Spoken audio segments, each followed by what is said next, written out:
ఈ కాలంలో అత్తాకోడళ్ళు కలిసి ఉండడం అంటే చాలా తక్కువ అండి. ఇక్కడేదో మేము కలిసి ఉంటున్నామని మీకు చెప్పడం లేదు. మేము కూడా చిన్న చిన్న గొడవలు పడతాం అత్తాకోడళ్ళం.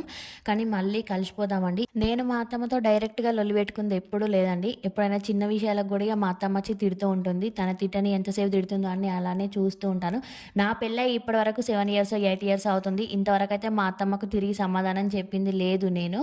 ఎప్పుడో ఒకసారో, 2 సార్లో చెప్పా అనుకుంటా అంతే. ఎప్పుడైనా మా అత్తమ్మ వస్తది, తిడతది. తిట్టే అంతసేపు తిట్టి, తిట్టి వెళ్ళిపోతుంది. ఆమె తిట్టే అంతసేపు కూడా నేను సైలెంట్‌గా ఉంటానండి. తిట్టే అంతసేపు తిడుతుంది. మళ్ళీ తెల్లారే ఎళ్లి మాట్లాడినా గూడా మాట్లాడుతుంది. మా అత్తమ్మ గుణం అయితే అలా ఉంటుందండి.